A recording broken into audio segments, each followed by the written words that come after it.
Hey guys, Sarah here. Happy to have you with me. If you're watching, give me a thumbs up. Let me know you're with me today. Drop a line in the comment. Let me know where you're watching from. I always love interacting with the viewers, whether it's live, whether it's after the live video is done recording and you're watching it later, whatever it is.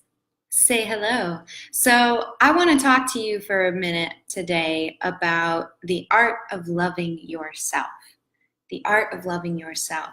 Now, self-love is this thing that like everybody is really excited about, right? In the mainstream personal development world especially, and rightly so, because it's really important that we do love ourselves. Isn't it interesting that we have to learn how to love ourselves in a society that unfortunately has gotten so far removed from the natural ability to love ourselves?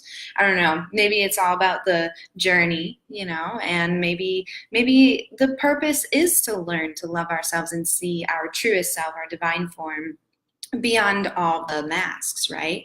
But that's another topic for another time. I want to share a story with you about how I came across these 3 secrets to mastering the art of loving you, loving yourself. And so we're going to go back in time again. If you notice, I've been sharing a lot of stuff from my past and how that has kind of shaped me into who I am today and given me this trajectory for the work that I do, because I think it's really important we connect through stories. And I want to share my story with you because I know that you can probably relate in many, many ways. And if so, always let me know. Let me know you see me because I see you too, and I'd love to hear you. So this goes back to when I was 25 years old. If you've kept up with my journey so far, then you know that's after the sexual assault happened while serving overseas in the Peace Corps in Africa, and I had gone home, and then I went back to Africa to finish my service in another country. If you missed that backstory, just scroll on through these live videos and you'll find my backstory and catch the whole spiel in a lot of detail. So 25 years old, I'm in Tanzania, I'm in my village. This was a time in my life where I was going through a total personal reformation. This was after I learned how to really start sitting with my darkness instead of sweeping it under the rug.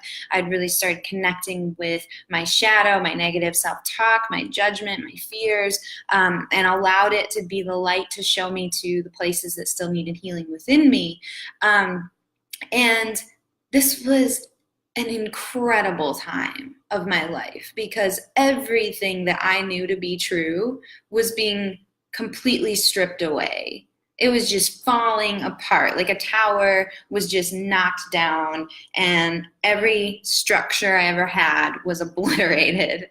Sounds terrifying because it sort of was, but it was absolutely necessary for me to create space to rebuild myself. Right?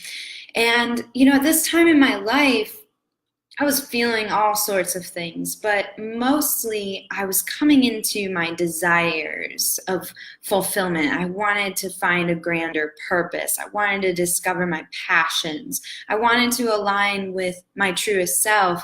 And if I'm being completely honest, I wanted to fall in love with myself, but I didn't really know how to fall in love with myself. I don't even know if I knew at that time that I wanted or needed to fall in love with myself. But in hindsight, looking back, that is what I needed.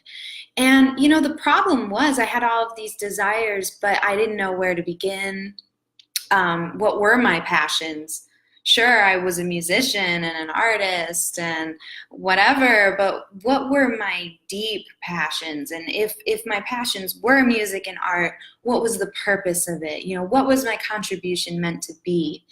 And because I had a lot of alone time in my village in Tanzania, I knew I had the perfect opportunity to fully explore myself.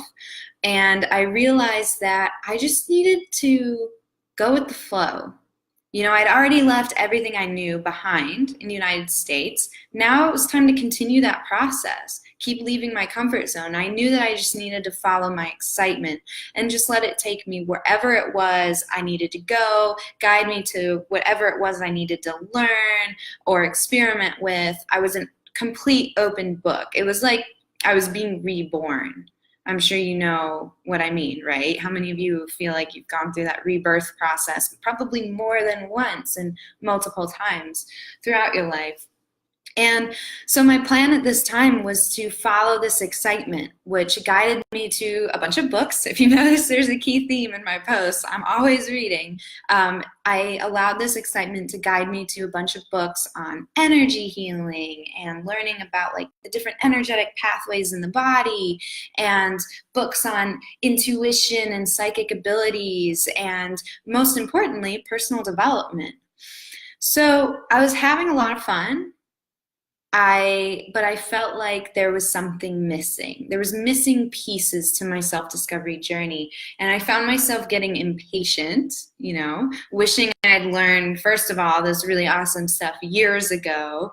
But I just wasn't really sure why I wasn't fully happy, even though I was doing a lot of the things I thought I was supposed to do, and I was following my excitement, which seemed like, following my heart, it's a good thing to do, right? But I realized that the missing piece was self-love. It really came down to that. The missing piece was self-love. How could I know myself if I didn't love myself? And then it's a paradox, because how could I love myself if I didn't know myself? So I found myself in this loop, right? But self-love, wow, I didn't even realize that was missing in my life. And so over the years, I spent a lot of time learning how to love myself. Like I said, it's kind of sad that we have to learn how to love ourselves in this culture that is not supportive of naturally loving ourselves. As soon as we're born, we're told who to be and how to be and what to do and what to like, what to not like.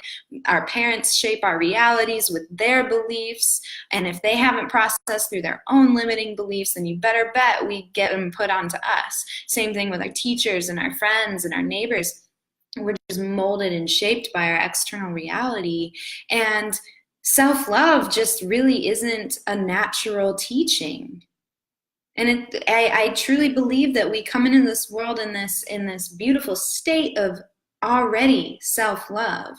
We unlearn because we learn the beliefs of others. And now we have to go through this other unlearning process of those limiting beliefs of others and ourselves that we've created, just to get back to our original state of self-love.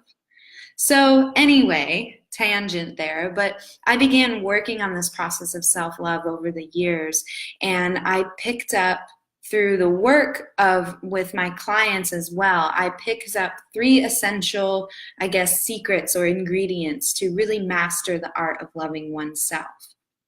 And one of those secrets is self-acceptance, but not just trying to trick yourself into thinking that you love yourself. Self-acceptance through exploring and embracing the darkness, right? You've heard me talk about that in all of these videos. It's a common theme because it is so important. We've got to stop running from this darkness. It is part of us, and it is our greatest teacher if we're willing to open up to it. So number 1 of mastering the art of loving oneself is through self-acceptance. Can you look yourself in the eyes, flaws and all, and say, I love you, and truly mean it? If you can't, that's okay. Guess what? That's part of self-acceptance, accepting the fact that you can't love yourself, flaws and all. But that's a process. So self-acceptance.